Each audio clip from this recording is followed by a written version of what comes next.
थाना Bhajanpura colony park में आज निगम पार्षद गुरजीत कौर के सौजन्य से वृक्षारोपण का कार्यक्रम किया गया। इस कार्यक्रम में मौजूद रहे zone chairman Shri Pramod Gupta Shahdara north व उत्तर पूर्वी जिले के जिला अध्यक्ष श्री अजय महावर, जिला कार्यालय मंत्री सुशील चौधरी व निगम पार्षद गुरजीत कौर, कुलवंत सिंह बाठ और एसीपी गोकुलपुरी महेंद्र सिंह मीना आदि गणमान्य व्यक्ति मौजूद रहे। इस कार्यक्रम में मौजूद रहे मुख्य व्यक्तियों ने अपने अपने नाम के अलग अलग पौधे लगाए।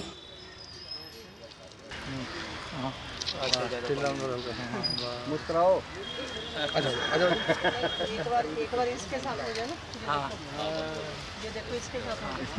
बिल्कुल। बहुत बढ़िया, बहुत बढ़िया। इसको तो पानी लेनी पड़ेगी, मतलब है। इसी बहाने आना पड़ेगा। बिल्कुल।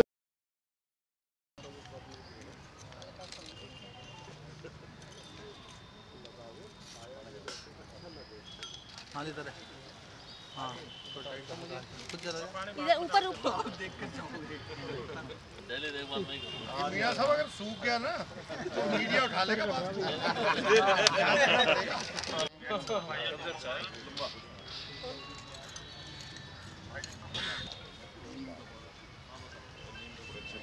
इधर भी देख लो फोटो वाले। हाँ इधर भी देख लो।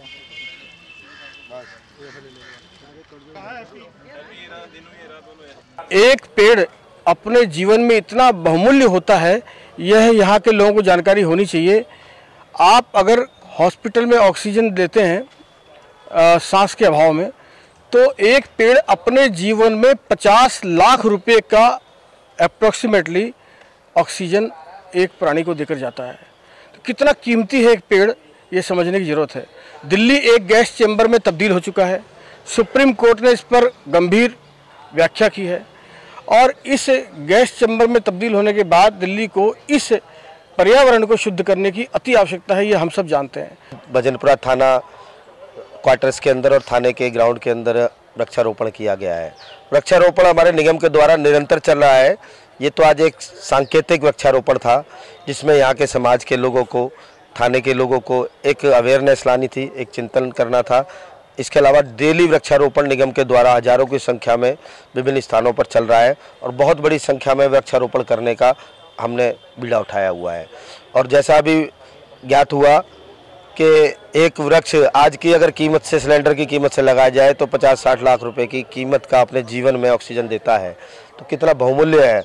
और वृक्ष में जीवन है, वृक्ष के साथ हम जाएं, बैठें और जैसा कहा जाता है कि उसके साथ अपने सुख दुख भी बांटें, तो वृक्ष बड़ा संपन्न रहता है और हमें शुद्ध ऑक्सीजन देता है। हमारे जीवन के लिए एक आज की युग के लिए तो मुझे लगता है वृक्षों की बहुत ज़्यादा आवश्यकता है। ऐसा संदेश देते हुए हम सभी समाज के लोगों को हम चाहेंगे सभी लोग एक एक वृक्ष कम से कम अपने गोद लें। कोशिश जहाँ ये करी गई है कि ये जो ऑक्सीजन की कमी है, दिल्ली एक पोल्यूशन का बन गई है, तो आपको जैसे ज्ञात है कि ये जो पेड़ है रात को कार्बन डाइऑक्साइड छोड़ते हैं, दिन में सारा उसको लेते हैं, दिन में ऑक्सीजन छोड़ते हैं। तो यही कोशिश हमारी रहती है कि पेड़ से ज़्यादा लगाए जाएँ ताकि लोगों को सांस जो आसानी से आ सके। कौन से पेड़ लगाएंगे? इसमें ज़्यादातर नीम के पेड़ हैं, जामुन के पेड़ हैं, बबूल अशोका के पेड़ हैं, ये पेड़ लगाए गए हैं। देखो हमारे, क्योंकि मैं दिल्ली सिख गुरुद्वारा प्रबंधक कमेटी का सदस्य हूँ, हमारे 7वें गुरु हरराय जी ने आज से 500 वर्ष पहले ये संदेश दिया एनवायरनमेंट के लिए काम करना चाहिए। उन्होंने एनवायरनमेंट के लिए काम करा। जहाँ तक पेड़ों की बात है, दिल्ली में बल्कि अगर मैं हिंदुस्तान में कहूँ तो पर व्यक्ति जो पेड़ों की संख्या है वो लगभग 100 के लगभग है।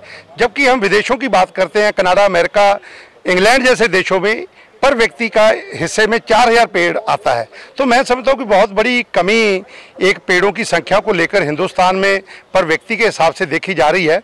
उसी के मद्देनज़र हमने तो दिल्ली से गुरुद्वारा प्रबंधक कमेटी में बूटा प्रसाद शुरू करा है, पेड़ों का प्रसाद शुरू करा है कि जो भी संगत गुरुद्वारों में आती है उसको बूटे के रूप में, पेड़ के रूप में, प्रसाद के रूप में दिया जाए ताकि एनवायरनमेंट को जो है वो संभाला जा सके। ये पेड़ किसकी देख-रेख में? देखो ऐसा है कि हमारे इस क्षेत्र के जो मैं कह सकता हूं कि जो बुद्धिजीवी नागरिक हैं वो सभी इस बात के लिए जागरूक हैं, क्योंकि इस क्षेत्र में जैसा मैडम ने बताया पार्कों की संख्या बिल्कुल नामात्र एक छोटा सा पार्क है और एक पार्क इस पुलिस कॉलोनी में आता है। तो यहाँ के हमारे जो नागरिक हैं वो चाहते हैं कि इस क्षेत्र में ज़्यादा से ज़्यादा पेड़ चाहे गलियों में भी लगाने की कोशिश करते हैं जहाँ जगह हो। और मैं समझता हूँ कि हर आदमी आज जागरूक है कि पेड़ लगाएंगे तभी हम अपनी जान, अपने बच्चों का भविष्य जो है वो संवार सकते हैं।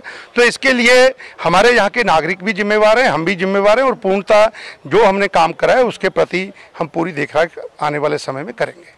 मीणा साहब, ये किसी टाइम में बहुत अच्छा पार्क था और यहाँ पर वॉलीबॉल वगैरह खेला करते थे जी।